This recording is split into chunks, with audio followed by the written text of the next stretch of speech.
आइए आज कैलेंडर के बारे में थोड़ा जानें। कैलेंडर में देखिए, दिन होता है, माह होता है, मंथ होता है, ईयर होता है। तो कैलेंडर में किसी भी दिन को निकालने के लिए तीनों चीज़ों पे गौर करना काफ़ी ज़रूरी है। तो पहले आइए दिन से शुरू करते हैं। दिन में हम बोलते हैं कि विषम दिन या ऑड डे। ये क्या है? जो अगर सप्ताह के बाद कोई संख्या टूटा हुआ मिलता है उसी को हम ऑड डे बोलते हैं। जैसे 12 तारीख है।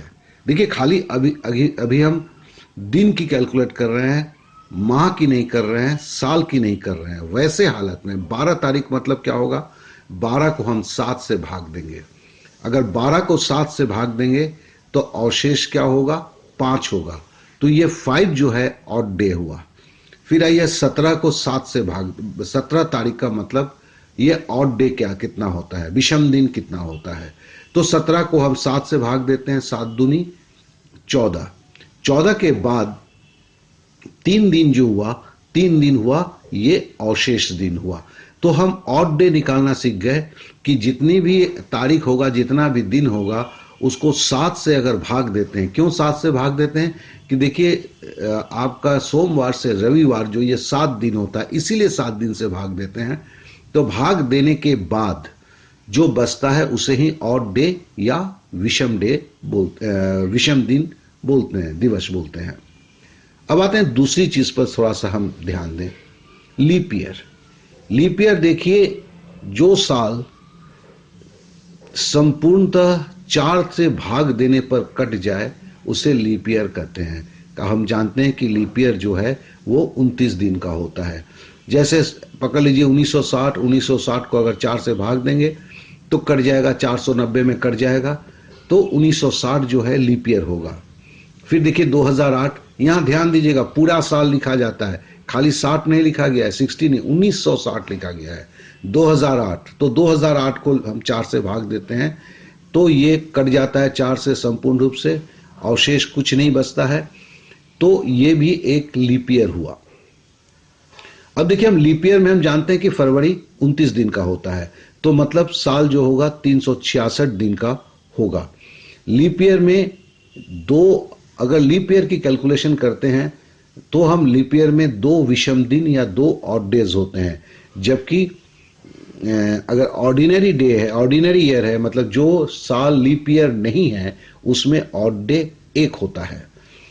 अब जरा एक चीज को जरा देख लें, शताब्दी कभी भी लीप ईयर नहीं होता है।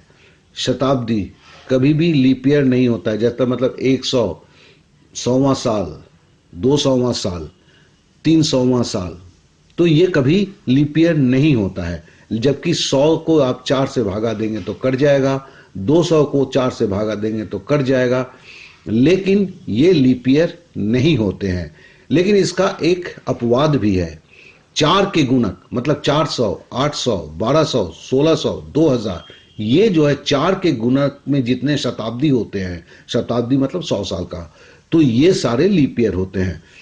तो हम इसमें फिर से एक बार फटाफट दोहरा लेते हैं कि विषम दिन जो होता है, वो जो तारीख होता है, उस तारीख को जब 7 से भागा देते हैं तो जितना दिन अवशेष होता है उसे ही हम विषम दिन बोलते हैं। लीप ईयर जो साल को, संपूर्ण साल को, जैसे 1960 को अगर 4 से भागा देते हैं, कट जाता है, तो लीप ईयर होता है। लेकिन लीप ईयर में 4 से कटने वाला जितने भी शतक हैं, 100, 200, 300, ये सब 4 से कट जाते हैं तो भी आपके ये लीप ईयर में नहीं गिने जाते हैं। लेकिन इसका भी अपवाद है। कौन सा? 4 का गुणक मतलब 400वां साल, 800वां साल, 1200वां साल, 1600वां साल, 2000वां साल, ये जितने साल हैं जो 4 से कट जाते हैं शताब्दी होते हुए भी, वो लीप ईयर में गिने जाते हैं।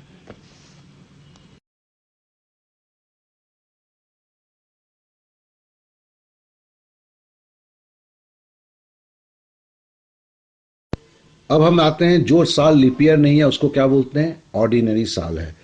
तो ऑर्डिनरी साल में हम जानते हैं क्या, वो 365 दिन का होता है, लीप ईयर 366 दिन का होता है। और प्रत्येक ऑर्डिनरी साल में ऑड डे जो है, विषम दिन जो है, वो 1 दिन का होता है। ये जान लेना बहुत ही जरूरी है। तो अब चूंकि अब देखिए, यहां से एक कैलकुलेशन निकलता है। प्रत्येक 100 साल में कितने विषम दिन होते हैं? 5 दिन होते हैं। प्रत्येक 100 साल में विषम दिन कितने होते हैं? 5 साल के होते हैं, ठीक है ना। और प्रत्येक 200 साल में कितना विषम दिन होंगे? तो 100 साल में 5 दिन, तो 200 साल में विषम दिन कितने होंगे? 10 दिन होंगे। लेकिन 10 को फिर से हम, चूंकि ये 7 से भागा जाता है तो 7 से हम भागा देंगे, तो अवशेष कितना बचेगा? 3 बचेगा। 7 एक कम 7, 10 से 7 घटाया तो 3, तो इस 3 को हम विषम दिन बोलेंगे।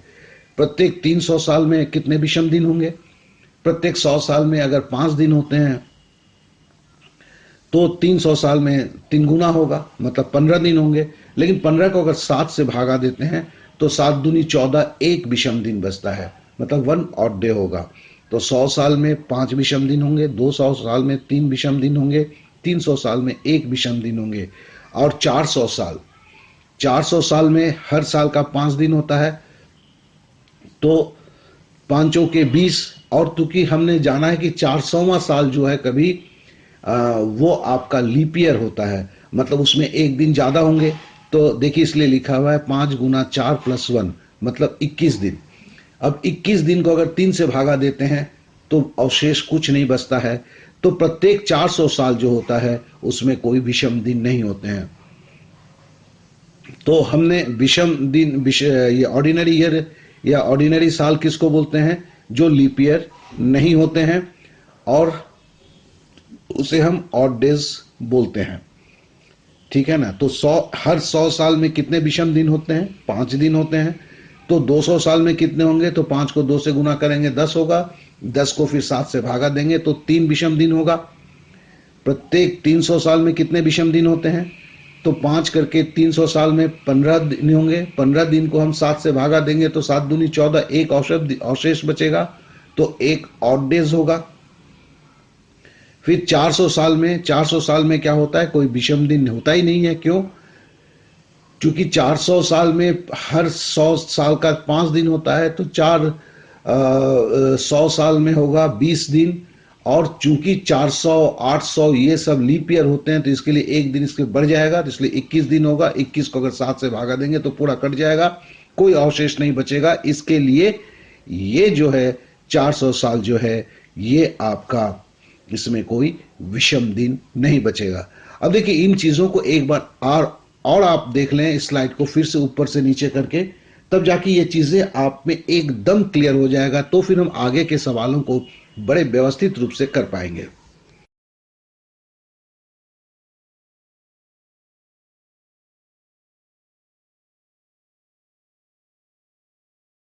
आइए पहले सवाल को करें। What was the day of 16 जुलाई 1776?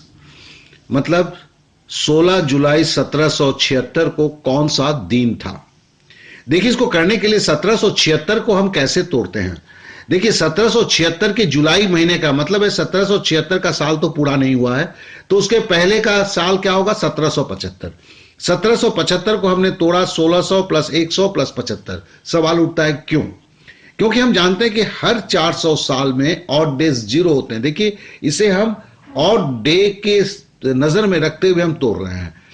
तो 400 का 4 गुना करेंगे तो 1600, तो 1600 जो होगा ये इसमें कोई भी ऑड डेज नहीं होगा, क्योंकि हर 400 साल जो है उसमें ऑड डे 0 होता है। तो 1600। अब आपको जाना था 1775, तो प्लस 100 प्लस 75। तो 1600 का देखिए कि कोई 0 है, मतलब कोई ऑड डे नहीं है। 100 का हम जानते हैं 5 ऑड डे है, और आ गया 75 साल। अब 75 साल में लीप ईयर कितना है पहले हमें पता करना होगा। तो इसके लिए 75 को हम 4 से भागा देते हैं, कितना बार जाता है? 18 चौके 72। तो मतलब 18 जो 75 साल में 18 साल जो होंगे वो लीप ईयर होंगे। और 75 को से 18 अगर हम लेस करेंगे तो 57 साल जो होंगे वो आपके ऑर्डिनरी ईयर होंगे। तो हम जानते हैं कि हर लीप ईयर में ऑड डे 2 दिन का होता है, ऑर्डिनरी का 1 दिन होता है। तो 18 को 2 दिन करके गढ़ेंगे तो 36 और प्लस 57, 93 डेज। तो देखिए ये 93 डेज जो है ये क्या है? 75 साल का कहानी है। तो 75 साल का 93 अगर हम करते हैं, उसको 7 से भागा देते हैं तो 13 सते 91 कट जाता है, 2 बच जाता है, तो मतलब 2 ऑड डे हुआ। तो 75 साल में हमें 2 ऑड डे मिला, और 100 साल में हमें 5 ऑड डे मिला था, इसलिए दोनों को जोड़ा तो क्या हुआ 7 ऑड डे। 7 ऑड डे को फिर 7 से भागा देंगे तो 0 ऑड डे। तो कहने का मतलब क्या है, देखिए 1675 में कोई ऑड डे नहीं है। क्यों? 1600 में 0 दिन है, 100 में साल का 5 दिन है, और 75 साल का आपका 2 दिन ऑड डे निकला, तो 5 और 2 7 हो गया। 7 चूंकि 7 से कट जाता है इसलिए 0 ऑड डे हुआ। अब हम आते हैं आखिरी ईयर, मतलब 1776 साल का जुलाई महीने तक की कहानी देते हैं। जुलाई भी 16 तारीख तक का लेते हैं। तो पहले हम देखिए, जनवरी 31 दिन का लिख दिया, फरवरी जो है 29 दिन का लिखा। क्यों? 1776 को अगर आप 4 से भागा देंगे तो पूरा कट जाएगा, और चूंकि ये पूरा कट जाएगा तो इसका मतलब है ये आपका लीप ईयर था, इसके लिए 29 दिन लेना होगा। तो 31 दिन जनवरी का, 29 दिन फरवरी का, 31 दिन मार्च का, 30 दिन अप्रैल का, 31 दिन मई का, 30 दिन जून का, और 16 दिन जो है जुलाई का। काहे कि 16 तारीख तक का बोला गया है। इसको जोड़ेंगे तो कितना होगा 198 दिन। अब 198 दिन को हम ऑड डे निकालने क्या करते हैं, हम जानते हैं जब भी हमको ऑड डे निकालना होता है सीधा 7 से भागा दे देते हैं। तो हमने भागा दे दिया तो 28.2/7, मतलब अवशेष मेरे को 2 मिला था। तो इसका मतलब ऑड डे कितना हुआ 2। तो ऑड डे 2 का मतलब क्या हुआ? अब देखिए फिर से हम देखते हैं 1776 आने में क्या हुआ, हमें 1575 में कोई ऑड डे नहीं था, और 1776 में जब आए तो हमें 2 ऑड डे मिला। 2 ऑड डे का मतलब क्या है, हमें सप्ताह शुरू होता है, पहला दिन सोमवार होता है, दूसरा ऑड डे क्या होता है मंगलवार होता है। सो मंगलवार या ट्यूसडे जो होगा वो होगा 16 जुलाई 1776 में का वो दिन होगा, वो दिन मंगलवार होगा। तो आशा करता हूं ये सवाल में कहीं पर भी आपको प्रॉब्लम होता है तो इसको 2 और 3 बार सुनिए तो चीजें क्लियर हो जाएगा। थोड़ा सा कॉम्प्लेक्स तो जरूर है, लेकिन इतना भी कॉम्प्लेक्स नहीं है कि इसको समझ में आपको नहीं आएगा।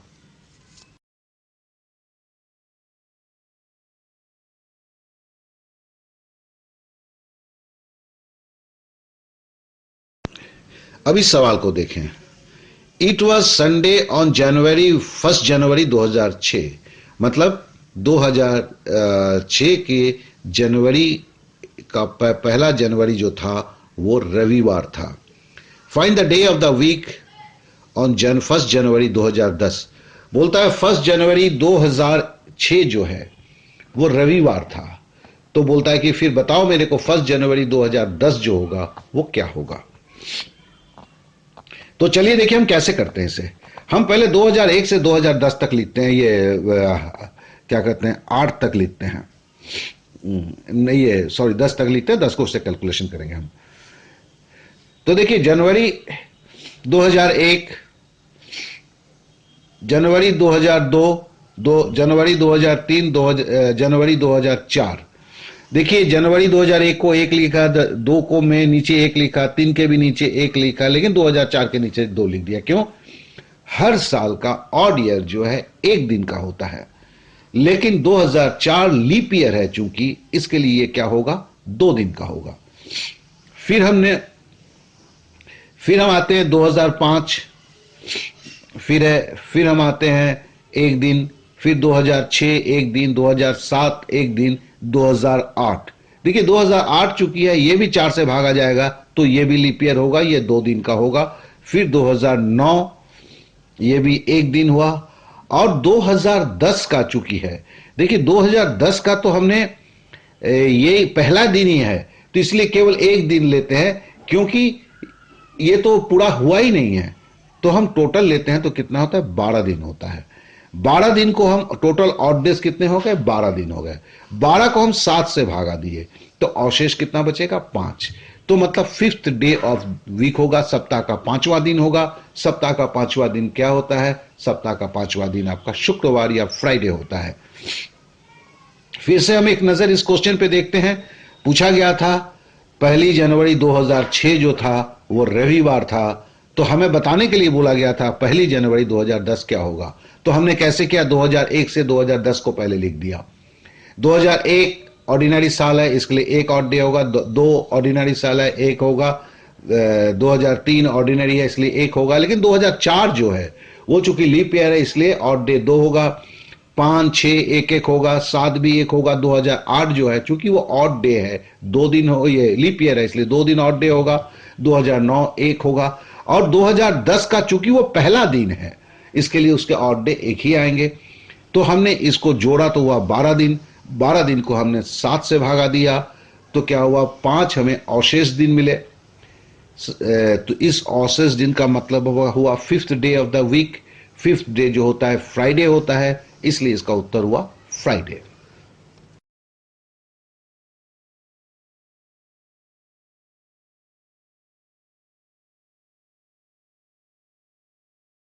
अब इस सवाल को देखें। Birth date of Pinky is 4th February 1990। After 47 days, what was the day if the 4th Feb 1990 was Sunday? फिर से एक बार बोल लें। पिंकी का जन्म जो है 4 फरवरी 1990 को हुआ था। उसके 47 दिन के बाद कौन सा दिन था यदि 4 फरवरी 1990 का दिन जो था रविवार था? फिर बोलते हैं birth date of Pinky is 4th February 1990। After 47 days, what was the day if the 4th Feb 1990 was Sunday? तो सीधी बात है, 47 दिन गुजर चुका है तो ये सप्ताह और डेज इसमें से निकालना होगा। विषम दिन कितना है, तो 47 को 7 से भागा दे दिया तो कितना हुआ, 6 7 42 और 5 और शेष 5 बचा, तो 5th ऑड डे होगा। तो 5th ऑड डे का मतलब होता है क्या, फ्राइडे। मतलब 4 फरवरी 1990 को जो पिंकी का जो जन्म हुआ था उसके 47 दिन के बाद का वाला दिन जो होगा वो शुक्रवार का होगा।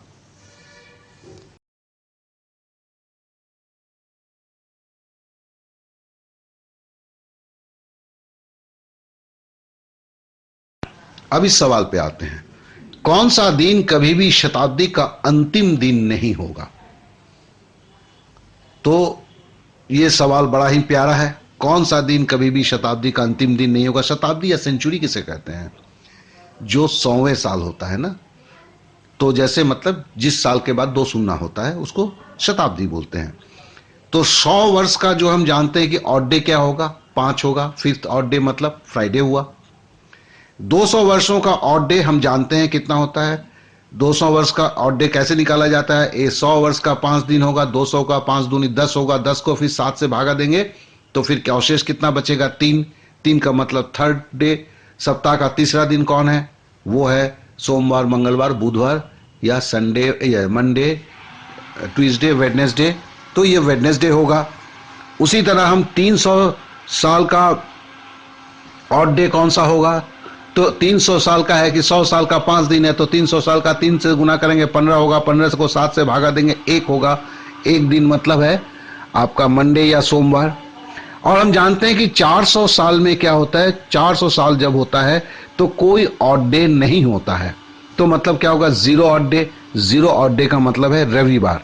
तो देखिए कोई भी सेंचुरी में अगर सेंचुरी होगा तो मतलब सेंचुरी का मतलब जिस साल में 2 शून्य हो, जैसे अभी हमारे सामने कौन सा सेंचुरी आएगा, 2020 आएगा। तो ऐसे सालों में आपका सोमवार हो सकता है, आपका वेडनेसडे मतलब बुधवार हो सकता है, फिर संडे हो सकता है, रविवार हो सकता है, फ्राइडे आपका शुक्रवार हो सकता है। लेकिन कभी क्या नहीं होगा, ट्यूसडे नहीं होगा। मंगलवार कभी नहीं हो सकता है, थर्सडे बृहस्पतिवार कभी नहीं हो सकता है, सैटरडे शनिवार कभी नहीं हो सकता है। तो ये एक सवाल है बड़ा मजेदार। ये 4-5 जगह तरह तरह घुमा के पूछा गया है। जरूर इस पे थोड़ा ध्यान देंगे, इसे आप जरूर करेंगे। अब ये क्वेश्चन थोड़ा सा इधर टर्न लिया हुआ है।